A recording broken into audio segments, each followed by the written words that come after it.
Tonight, we look at two leaders struggling to maintain their grip on the narrative. In London, Prime Minister Keir Starmer is fighting for his political life. The Epstein files, a massive release of millions of documents, have cast a dark shadow over the Labour Party.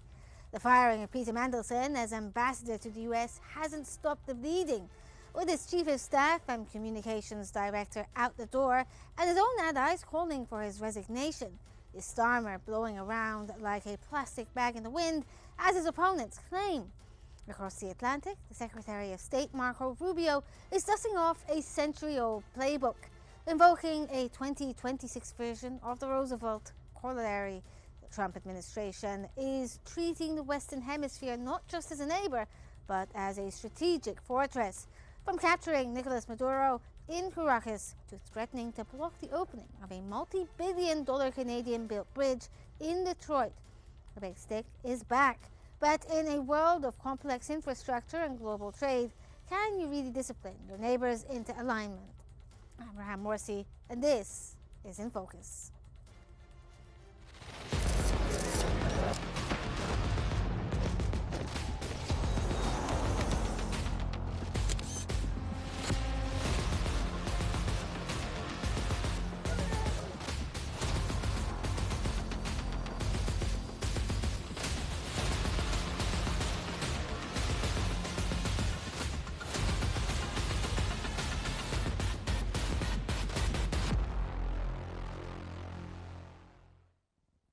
"19 months ago, Keir Starmer promised a new era for Britain.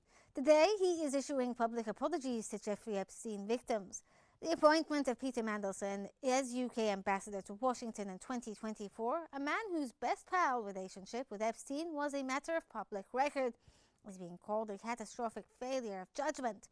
With Mandelson now under investigation for leading market-sensitive data during the 2008 financial crisis, the disgraced financier, the question is no longer if Labour will suffer, but if Starmer can survive the week.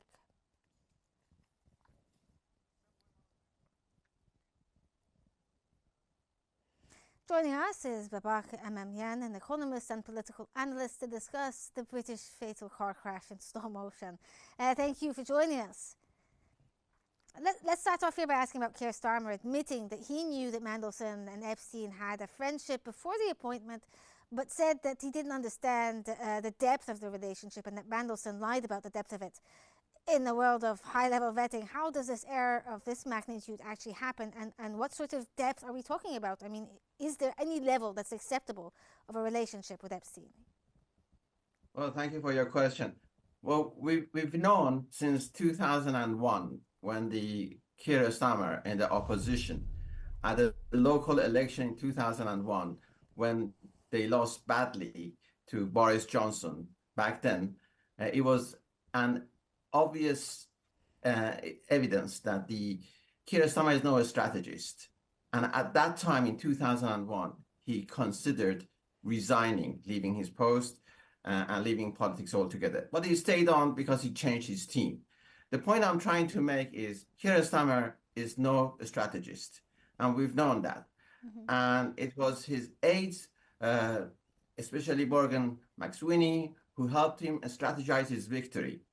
So when we come to actually decision makings, we now know that for the last 5 years, he has hardly made any decisions, but the decisions were made mainly by the people in the background, perhaps mostly by McSweeney.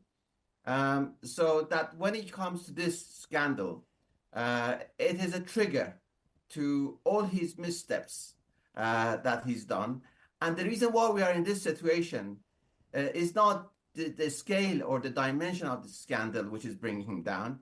It is incompetency to grow the economy, because he promised. Also caught in a lie, basically. This is one of the issues that Keir Starmer at first, when he appointed Mandelson, basically said that there was no or barely any connection post-2008, but then he backtracked that recently after the release of the files, saying he didn't understand the scope of it. That's one of the main issues here. I agree with you. So he lied about this issue. He also lied about growing the economy. He promised he would grow the economy, but he's done nothing but increase taxes and also do wealth distribution instead of generating wealth. So when you say he lied, yes, he's been lying all the time, false promises. And that's why people are angry with him. And that's why it is leading to his downfall. More importantly, it's he's trying to hang on to power, which is fine. People love power, but he knows he has no solution to grow the economy, and he has no solution to the problems we have. So I wonder why he wants to hang on to power when he knows he has no solution to problems. Okay, if we could talk about the files that were released on the Epstein files here. Now, the suggestions in the new files is that Mendelssohn leaked sensitive information during the financial crisis. If this is true, does this move the scandal from just a social embarrassment to a national security threat or a security breach that must be tackled head on? Yes, I agree. This does, but I don't think it is that large issue in terms of nationally security threat to us. This was wrong. This should not have happened. But then I go back. The whole issue why it is overblown, it is made even bigger than it is, because we have so many other problems, is because they want to dislodge him from power. And they are using this to say he's a man.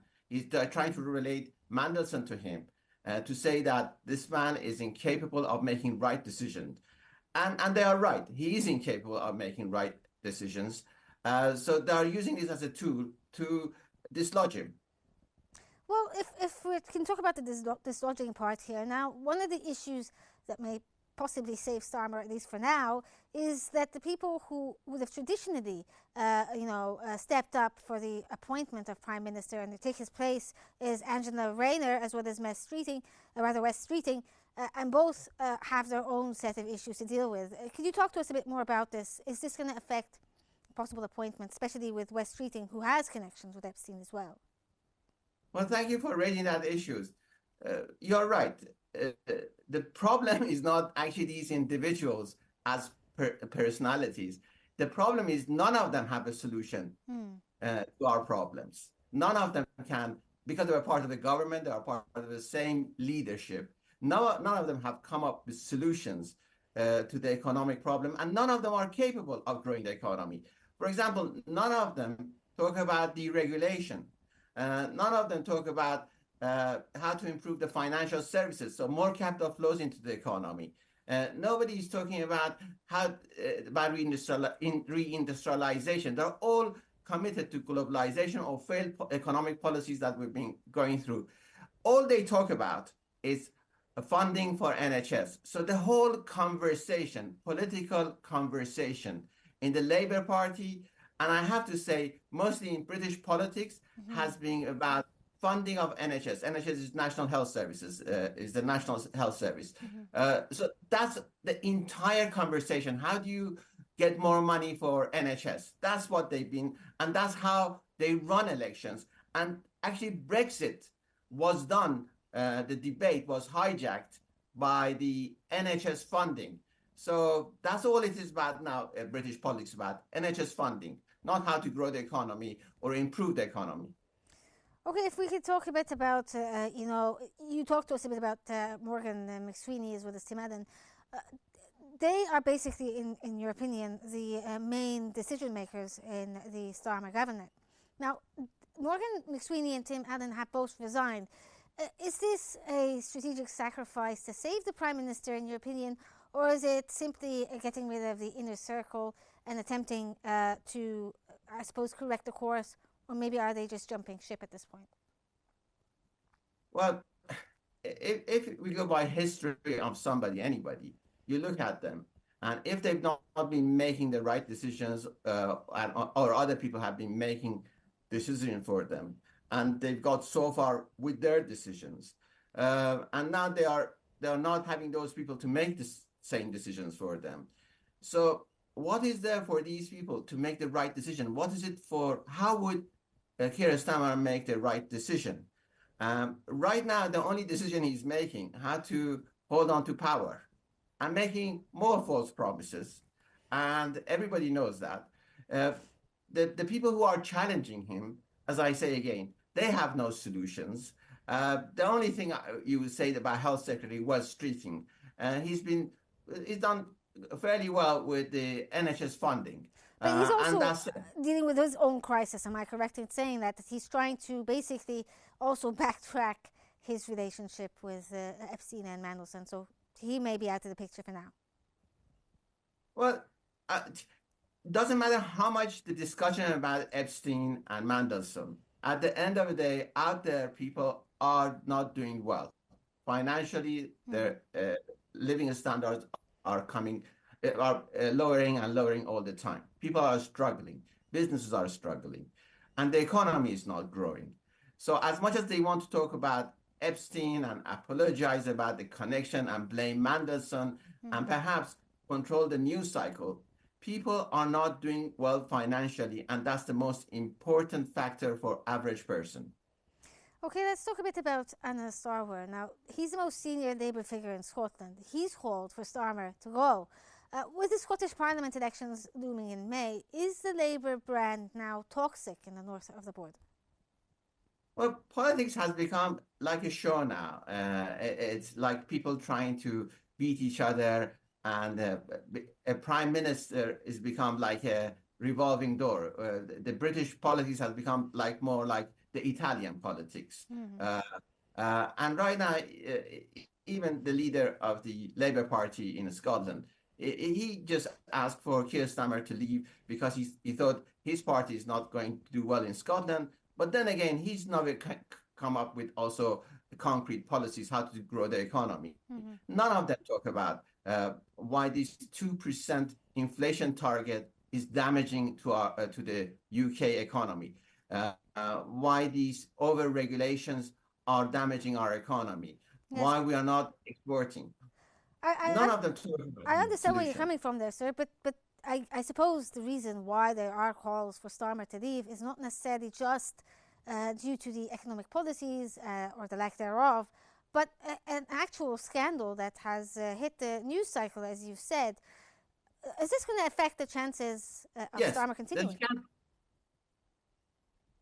Yes, the scandal has been a tool to dislodge Keir Starmer or trying to dislodge him. That's all it's been. But then at the end of the day, the bigger problem or the biggest problem right now we have is low growth economy. We cannot finance anything. We cannot finance our military. We cannot finance our NHS. We cannot finance our public education. We have to constantly borrow money because the economy is not growing. We have a housing crisis. We have unemployment crisis right now. Yeah. So there are so many issues, and they're not talking about it. So they're just, by replacing Keir Starmer with another leader, they're just buying a little bit more time. But nobody is addressing the problem, and the debate is not there, how to fix the economy. Yes, I get where you're coming from. But Starmer is saying that he won't quit because he wants to prevent the populist right from taking power, according to him. Is, in your opinion, his refusal to resign actually helping parties like Reform UK by feeding the idea of, corrupt establishment narrative there? Actually, if you listen to the entire debate in the House of Parliament, which is the mother of all parliaments, and it's a great debating chamber, the standard of debates has been lowering for the last 16 years. You hardly hear serious debates in the House of Commons now, so in the Parliament. So what I'm trying to say is there's an issue, general issue with politics and all parties. And none of them, even in terms of geopolitics, there is no clear policy. What is UK geopolitics? What is its relationship with US and Europe or Middle East or other countries? It seems there is only rotate under one policy, hostility towards Russia and supporting Ukraine war. I mean, that's the only fixed policy they have. And there is no end to it. There is no explanation why they are continuing that policy. What is the end to that? Same on economic policy. They just follow China, and there's nothing in it for them to following China. And they think that China is the salvation for the British economy, but that's not the case. You have to get closer to US economy in order your economy to grow. And in terms of foreign inward investment, you look at President Trump, it's something like $18 trillion last year. UK did about 250 billion. So you have 18,000 billion in US and 250 only in UK. And majority of it was a gift from President Trump. So you wonder, what is the function of a prime minister if he can't bring in money into UK? And how's if he's not been able, Keir Starmer, to bring money into UK? Why does he want to hold on to power when he's incapable of doing so? Well, you brought up the idea there of, these political parties being tired and old, basically. But for decades, Peter Mandelson was considered the architect of the New Labour Party. Do you think that the scandal has effectively incinerated the legacy of the Blair-Brown era along with the current administration? And do you think this is going to cause some sort of overhaul within the political arena in the UK? Well, you bring an important point. I think Blair and Brown era, we have to say that Chancellor Gordon Brown, as a chancellor, he would be considered one of the top chancellors in the history of Britain. He was excellent as a chancellor for over 10 years, and economy grew under his chancellorship as a treasury secretary. Chancellor in Britain means treasury secretary. As a treasury secretary, he was fantastic, and he managed the economy fantastic. He was not so good, Gordon Brown, as a prime minister. So when we talk about Blair-Gordon era, we have to say that while Prime Minister Blair was extremely good at communicating with the public, Chancellor or Treasury Secretary Gordon Brown was excellent at managing the economy. And he knew how the economy worked. For example, let me go back to this 2% inflation target that he actually set up, but he never followed it. He thought it was just for the decoration. If you look at it during his time, the inflation went as high as 4 or 5%, and he managed, he kept it at that level because he wanted the economy to grow. But then when later on other chancellors came, they took it as gospel, as a divine rule that they have to stick to that. And since then, they have crashed the economy so many times. So what I'm trying to say is most of other chancellors after that, they had no clue about real economy. All they knew, the only way they knew the economy was through books and sitting behind desks. They never were in the economy. And that's why we've been suffering for the last 16 years. Okay, thank you so much, Mr. Imamyan. While London struggles to find its moral compass, Washington is using its own as a weapon, redefining the borders of influence from the Amazon to the Detroit River. In the early 2026, the world watched as U.S. forces captured Nicolas Maduro. It was the opening bell for the Trump corollary. Secretary of State Marco Rubio is making it clear the Western Hemisphere is not a passive observer zone. Whether it's the 38th lethal strike on alleged drug boats in the Pacific or President Trump threatening to seize half of Canada's $4.7 billion Gordie Howe Bridge, the message is American preeminence. But as infrastructure becomes a new battleground for power, is the U.S. building bridges or burning them?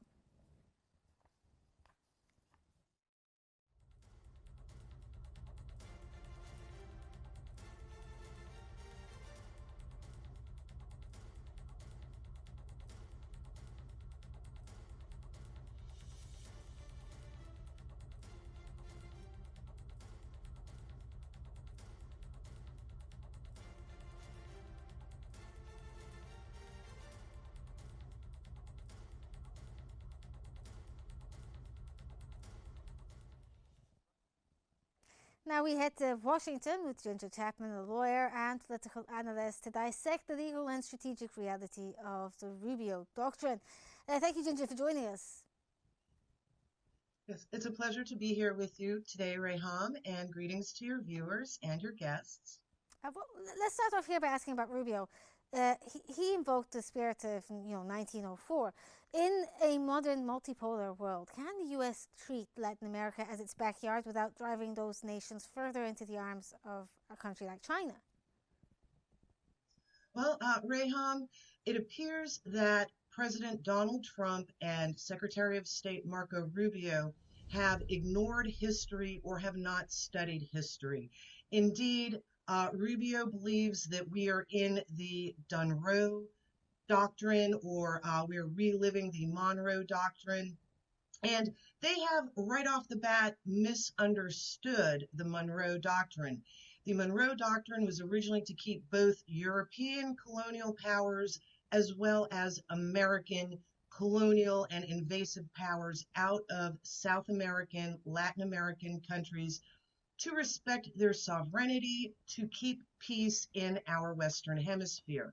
And this became replaced by the Roosevelt corollary. As we know, President Roosevelt had the speak softly and carry a big stick, and he began a policy of interventionism in Latin America, in Nicaragua, Cuba, other South American states, and this actually created so much unrest and created so many problems for America because we were invading these South American countries that the next president, Herbert Hoover, began the Good Neighbor Doctrine. And the Good Neighbor Doctrine was a policy of America getting out of these countries, a policy of non-interventionism, because we had created so much unrest under Roosevelt. So it appears that we are actually transitioning back to a good neighbor doctrine out of necessity because of the unrest and the acrimony, the resentment towards America that is being carried out by our recent activities under President Trump. A great example is at the beginning of Trump's second term, we took control of the Panama Canal. Mm-hmm.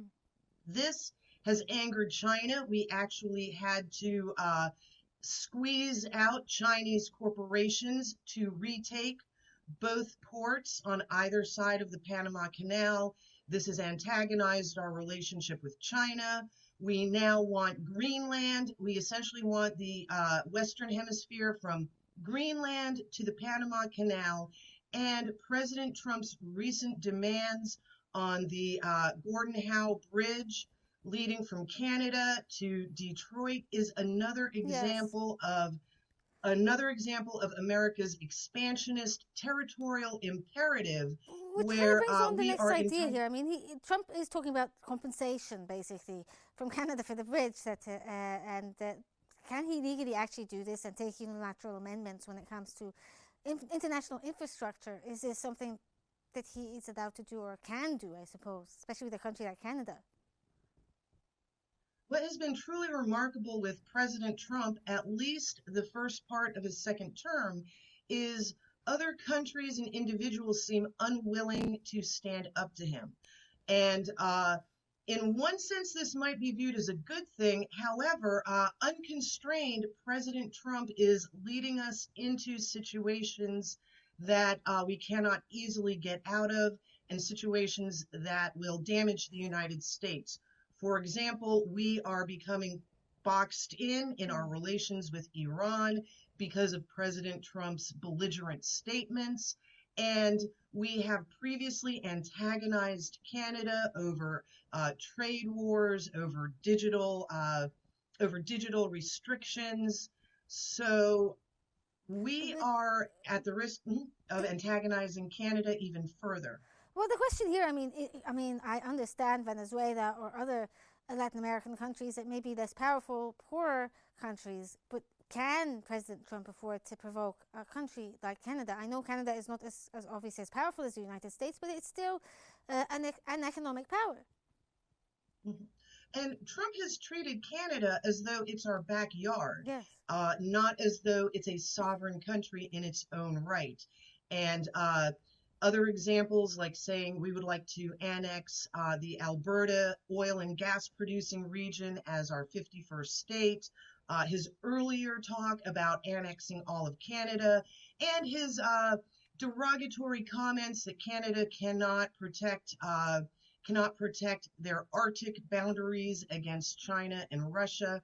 And this is unnecessarily antagonizing Canada, as we saw from their Minister Mark Carney's journey to China a few weeks ago, where he made overtures toward China. almost as though he was asking for Chinese protection from American aggression. And we did see Trump responded by stating if Carney invites Chinese bases into Canada, then Trump would take an even harder line. So we see that Trump is antagonizing our northern neighbor because he believes that Canada is powerless, that we can tariff their dairy products, their lumber, their exports to the United States. But what we are seeing is that the rest of the international community is resisting this. For example, increased trade relations between Canada and China. Most dangerous for the United States is China selling their U.S. treasuries and purchasing gold. This has the effect of diminishing the value of the dollar, in reducing the use of the American dollar as the petrodollar for international trade. This will harm the American economy. Many of our economic analysts are saying that late in 2026, the results of America driving other countries into alternative commerce and economic arrangements is going to start affecting the American economy. Yes. This will weaken our dollar and cause inflation. At the same time, we may experience energy and gas inflation from our hostilities against Iran, the possible closing But of the Straits of Hormuz. Mhm. if we could talk about, I mean, you talk about gas and energy there. Now, obviously, President Trump took out Nicolas Maduro and has set up a system basically where the revenues from the Venezuelan oil is being funneled into what is called a U.S. supervised fund, I suppose, based in Qatar. Do you think that this is a model or a way to stabilize the situation in Venezuela, or it's just a new blueprint, I suppose, for financial colonialization of a country like Venezuela? This is indeed financial colonialization, Reham. You are absolutely accurate on that. However, these arrangements to sell Venezuelan oil, put the money in a Qatar bank account, this is highly unusual. This alarms the American people. We want accountability. We want to know how much money is coming in and how is it going out to repay Nicolas Maduro, to support the faltering economy of Venezuela, which the economy in Venezuela and Iran are only faltering because of American weaponization of economic measures, American embargo, sanctions, and economic restrictions on these countries has been a form of warfare. We weaponize the economy in order to impoverish the poor people, the This is also working true for people, Cuba, isn't it? make exactly. We make them suffer and hope that they will overthrow their governments for us. And this is not just a failed policy. We see it has never worked, but more importantly, it has caused a great deal of suffering for the Cuban people, for the Iranian people, for other countries that we have targeted. And this could be viewed as a crime against humanity. These are humanitarian crimes. This is a failed policy. And as we see, one other historical note, when Herbert Hoover and when Herbert Hoover had to replace the Roosevelt corollary of speak softly, carry a big stick, invade and intervene in other countries, our good neighbor policy had to replace that because we were expending so much military might, lives of American soldiers, expending money with no return, that this was damaging the United States as well as the targets of our interventionism. Out of necessity, we had to change. And this is the point we see the world at now. The world is rapidly changing. Conditions are different. Other countries are entering into global alliances, not just to ease trade or security arrangements, but as a reaction to the United States' increased hegemony, not just under President Trump, also going back to Biden, and even surprisingly, Obama and Clinton. And this is because our deep state, our big money donors, Israeli lobbying, but Yes. especially our CIA and deep state have essentially taken over our American government. And there's an expression, no matter who you vote for, you get Tom McCain. This is because the American people are seeing that no matter who we vote for, our CIA, our deep state, Yes. the CIA and Mossad and MI6 essentially drive America's foreign policy to Yes. the detriment of America. And this is changing. We're seeing increasing unrest on the streets of America. We're seeing our international relationships fail. And most importantly, we are seeing President Trump flail about trying to restore American hegemony. This is a losing battle. At Yes. some point, Trump and Secretary of State Rubio must face reality. Well, thank you so much, but we're out of time. Thank you, Ginger Chapman, for joining us this evening. And tonight we've seen the high cost of association and the high price of preeminence. Whether it's Keir Starmer trying to survive the darkness of his former ambassador's ties, or Canada trying to open a bridge to its largest trading partner, the theme of 2026 is clear. Geography is destiny, but judgment is survival. That's it for In Focus. I'm Ram Morsi, and we'll see you tomorrow.